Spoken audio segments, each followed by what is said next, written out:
Merhaba arkadaşlar, kanalıma hoş geldiniz. Bugünkü modelimizi şöyle güzel bir yeşil ipim var. Yünlü bir ip. Onunla çıkartacağız. Şöyle göstereyim kalınlığını. İpime uygun da şiş kullanacağım. 3,5 numara şişim. Modelimiz oldukça güzel ve kolay bir model. İnşallah siz de beğenir, benimle yaparsınız. Yapım aşamalarına geçmeden önce kanalıma abone değilseniz ücretsiz bir şekilde abone olup videolarımı da beğeniyorsanız beğeni yapmayı, yorum yapmayı, beni desteklemeyi unutmayın arkadaşlar. Şimdiden hepinize teşekkürler. Dilerseniz yapım aşamalarına geçelim. İlmeklerimizi alarak modelimizi kurmaya başlayalım. Bu model için 5 ve 5'in katları artı 2 ilmek ekleyeceğiz sonuna. 5, 10, 15, 20 diye devam edecek. Yapacağımız örgüye göre ilmek sayımızı bu şekilde ayarlayıp sonuna da 2 ilmek ekleyeceğiz arkadaşlar. Ben şöyle kısa bir anlatım yapacağım için az bir ilmek sayısına ihtiyacım var. Şöyle hemen başlayalım. Sayayım şöyle. 1, 2, 3, 4, 5, 6, 7, 8, 9, 10, 11, 12, 13, 14, 15, 16, 17. 17 ilmekle modelimi kurmaya başlayabilirim. Şu şekilde 17 ilmeğim var. 17 ilmeğimle birkaç sıra haroşa lastik yapıp geliyorum. Lastiğimi tamamladım şöyle bakın lastiğin ön yüzündeyim. Burada 3 diş haroşamızı tamamladık. Siz de istediğiniz lastiği uygulayabilirsiniz ama bu model için haroşa lastiği tavsiye ederim arkadaşlar. Modelle bütünleşiyor. Şimdi lastiğimizin ön yüzündeyiz. Birinci sıra ön yüzündeyiz. Lastikten sonra bir sıra düz örüyoruz. Bütün ilmeklerimi düz olarak örüyorum.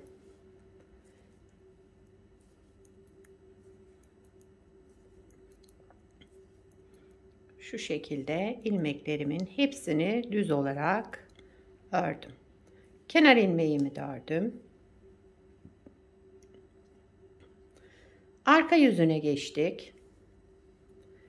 Kenar ilmeğimi örmeden aldım. Bütün ilmeklerimi ters olarak örüyorum. Lastiğimizi bitirdikten sonra bir sıra düz ön yüzünde, ikinci sıra arka yüzünde ters olarak örelim.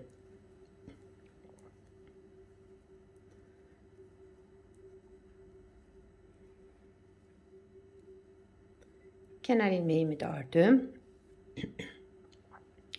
Modelin ön yüzündeyiz. Şimdi modelimizi şekillendireceğiz. Bakın arkadaşlar şöyle bir boşluğumuz oldu. Lastikten sonra şimdi modelin ön yüzündeyiz. Kenar ilmeğimi örmeden aldım. 5 ilmek ters örüyorum. Bu 5 ilmekte haroşa yapacağız. Onun için 5 ilmek ters ördüm. Daha sonraki 5 ilmeğimizde yapacağımız işlem bir ters düzü alttan alıyorum. Bu 5 ilmekte Selanik örgü uygulayacağız. Bir ters, bir ilmek düz ördüm, bir alttan aldım ama. Bir ters ördüm, düz ilmeği alttan aldım, ördüm. Bir ters daha ördüm.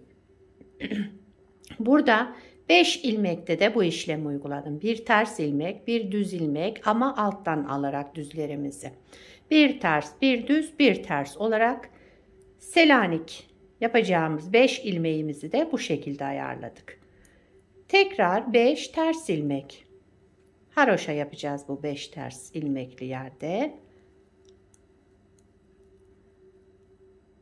Kenar ilmeğimi de ördüm.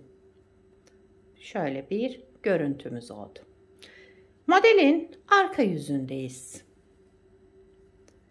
Kenar ilmeğimi örmeden aldım. 5 ilmek ters örüyorum. Selanik yapacağımız 5 ilmeğimizi arka yüzünde de yine ters olarak ördüm. Ön yüzünde de ters örmüştük. Arka yüzünde de ters ördüm. haroşa yapacağımız ilmeklerimizi bu şekilde yaptık. Selanik yapacağımız ilmeklere gelince bakın düz olan ilmeklerimizi arka yüzünde de yine düz örüyorum ama bir ilmek alttan bakın. Alttan ördüm. Bir ters, bir düz, bir boşluk alttan düzünü ördüm. Bir ters ördüm. Düz ilmeğe geldim. Bir alttan. Örerek 5 ilmeğimi de bu şekilde Selanik ördüm. Yine 5 ters ilmek. Yani kutucuğun birinde haroşa oluşturacağız 5 ilmekle. Diğer kutucukta 5 ilmekle Selanik örgü yapıyoruz arkadaşlar. Bir sonraki modelde de kaydırma yapacağız. Şimdi bu haroşa örgümüzü şurada 4 diş olana kadar bu şekilde devam edelim. Kenar ilmeğimi örmeden aldım. Yine 5 ilmek ters örüyorum. Haroşalarımı bu şekilde devam ediyorum. Şöyle tellendirmeden alalım. 1, 2, 3, 4, 5 ilmek ters ördüm. 2 diş haroşamız oluştu. Selanik yaptığımız kısma gelince bir ters, düzü alttan alıyorum. Düz olarak ördüm. Bir ters, düzü bir alt boşluktan girerek düz olarak yine ördüm. Bir ters. 5 ilmekte de Selanik örgümüzü uyguladık. Diğer 5 ilmekte haroşa ters örüyorum yani. Kenar ilmeğimi de ördüm. Bakın şöyle yavaş yavaş oluşmaya başladı modelimiz. Arka yüzüne geçtik. Kenar ilmeğimi örmeden aldım. Yine 5 ilmek ters örüyorum. 1, 2, 3, 4, 5 ilmek ters ördüm. Düz ilmeğe gelince Selanik yapıyoruz. Bir alt boşluktan düz olarak ördüm.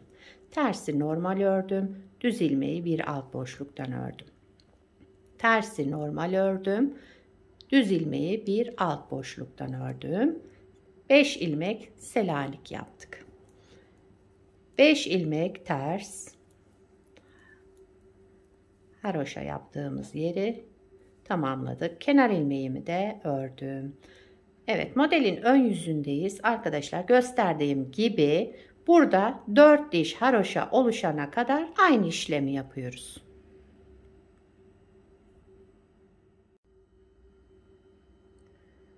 Şöyle haroşamız 4 diş oluşana kadar örgümüzü tamamladık. Bakın 1, 2, 3, 4. 4 diş burada haroşa oluştu. Şimdi modelimize şöyle ara kısmında yine ön yüzünde düz, arka yüzünde ters olarak bir boşluk bırakacağız. Daha sonra modeli kaydıracağız. Bir sıra düz örüyorum. 4 sıra haroşa şu dişi oluşturduğum. Şimdi bir sıra düz örüyorum. Bu 4 sıra haroşayı oluşturmak için de 8 sıra örüyoruz arkadaşlar. Onu biliyorsunuz. Ön yüzünde düz olarak ördüm. Kenar ilmeğimi de ördüm. Evet, bir sıra düz ördüm. Arka yüzüne geçtim. Bir sıra ters örüyorum. Kenar ilmeğinden sonra bir sıra ters örelim.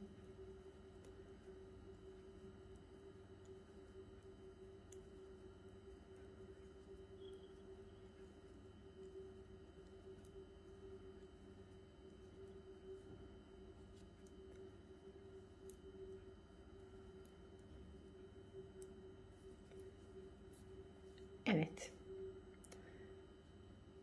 Modelin ön yüzündeyiz. Bakın şöyle bir görüntümüz var. Şimdi modeli kaydıracağız. Arada 2 sıra şöyle boşluk bıraktım. Ön yüzünde düz, arka yüzünde ters ördüm. Şimdi tekrar modelin ön yüzündeyiz. Modeli bir kez daha kuracağız ama kaydırarak. Bu haroşaların üzerine Selanik örgüyü yapacağız. Selanik'in üzerine haroşa yapacağız. Yerlerini değiştirmiş olacağız yani. Kenar ilmeğimi örmeden aldım. Bir ilmek ters ördüm. Selanik oluşturuyoruz arkadaşlar. Bir ilmek düz öreceğim. Bir alt boşluktan. Bir ilmek ters. Bir ilmek düz alt boşluktan. Bir ilmek ters ördüm. Bakın 5 ilmeğimizi bu şekilde Selanik örgü olarak yaptık. Şimdi bu 5 ilmeğimize de haroşa yapıyoruz.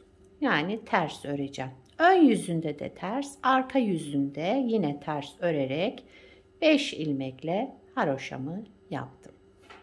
Şöyle ışık net vursun. Tekrar şu haroşaların üzerine Selanik uygulayacağız. Bir ters, bir ilmek düz alt boşluktan, bir ters ilmek, bir ilmek düz örüyorum. Alt boşluktan örerek bıraktım. Bir ilmek ters ördüm. 5 ilmekte de Selanik örgü uyguladım. Kenar ilmeğimi de düz olarak ördüm. Bakın modeli kaydırmış olduk. Buraya Selanikleri aldık. Buraya haroşalarımızı başladık. Tekrar Selanik. Modelin arka yüzündeyim. Kenar ilmeğimi örmeden aldım. Bakın düz ilmek, sıradaki ilmeğimiz düz. Düzleri bir alt boşluktan örüyoruz. Bıraktım. Tersimi normal örüyorum. Düzü bir alt boşluktan ördüm. Tersimi normal ördüm. Düz ilmeğimizi bir alt boşluktan, 5 ilmeğimizi Selanik yaptık. Şimdi 5 ilmek ters. Şu şekilde 4. Evet, 5 ilmek ters ördüm. Selanik olan 5 ilmeğe geldim. Bir düz alttan batarak ördüm. Bir ters, bir düz alt boşluktan batarak ördüm. Bir ters, bir düz alt boşluktan batarak ördüm. Kenar ilmeğimi de ördüm. 5 ilmeğimi de Selanik örgü uyguladım. Şöyle bir görüntümüz var arkadaşlar. Bakın tabii ki ilerledikçe model kendini gösterecek. Hemen bir sıra daha beraber yapalım. Kenar ilmeğimi örmeden aldım. Modelin ön yüzündeyiz. Bir ters ilmek ördüm. Ters ilmeğimi normal ördüm. Düz ilmeğe gelince bir alt boşluktan ördüm, bıraktım. Bir ters, düz ilmeği bir alt boşluktan ördüm, bıraktım. Bir ters ilmek ördüm. 5 ilmeğimi bu şekilde Selanik yaptım. Şimdi 5 ilmek haroşa örüyorum. Yani ters örerek haroşa yapıyorum. 4, 5 ilmek ters ördüm. Selanik öreceğimiz 5 ilmeğe geldik. Düzümü ördüm. Pardon, ters ilmeğimi ördüm. Düz ilmeğimi bir alt boşluktan ördüm, bıraktım. Bir ters ilmek, düz ilmeği bir alt boşluktan, kenarda bir ters ilmek, bir de kenar ilmeğimi ördüm. Yavaş yavaş oluşmaya başladı. Aynı burada da aşağıda yaptığımız gibi şurada 4 diş haroşamız oluşacak. Ondan sonra araya yine ön yüzünde düz, arka yüzünde ters öreceğiz. Bu şekilde devam edelim arkadaşlar. Şurada 4 diş haroşamız oluşana kadar örüyoruz. Evet arkadaşlar, modelimizi tamamladık. Bakın burada 4 diş haroşamız oluştu. 1, 2, 3, 4.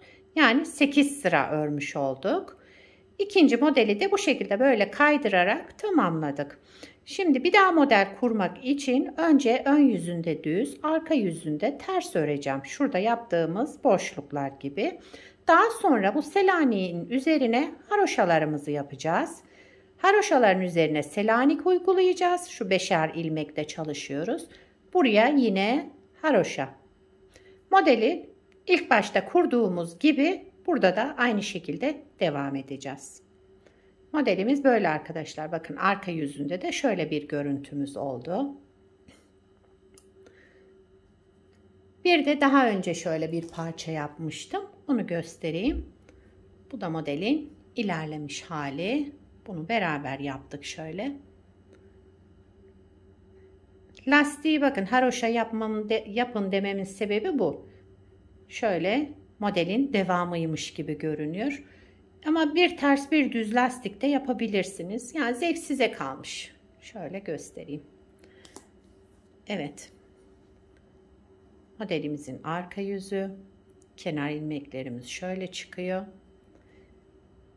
Yakadan başlama yine görüntüsü pek değişmeyecek. Şöyle bir görüntünüz olacak. Yakadan başlama örgülerinizde kullanırsanız. Evet, bugünkü modelimiz de buydu arkadaşlar. Gördüğünüz gibi gayet güzel, kullanışlı, şöyle tok yapısı, dokusu şöyle tok olan bir örgü modeliydi. Bu ipe de çok yakıştı. Ben yünlü bir ip kullandım ama siz istediğiniz ipi kullanabilirsiniz. Bu modelden atkı yapabilirsiniz, bere yapabilirsiniz. Çocuk örgülerinde, yetişkin örgülerinde hepsinde kullanabilirsiniz. Bebek battaniyesine çok güzel olur. Daha kalın iplerle bence harika olur. Sizler de nelerde kullanacaksınız? Onları da yorumlarda belirtirseniz sevinirim. Yapacak olan arkadaşlarımıza da fikir olur. Evet, beni buraya kadar izlediyseniz bir beğeni yapmayı, yorum yapmayı, beni desteklemeyi unutmayın arkadaşlar. Şimdiden hepinize teşekkürler. Yapacak olanlara kolay gelsin. Bir sonraki videoda görüşmek üzere. Hoşça kalın.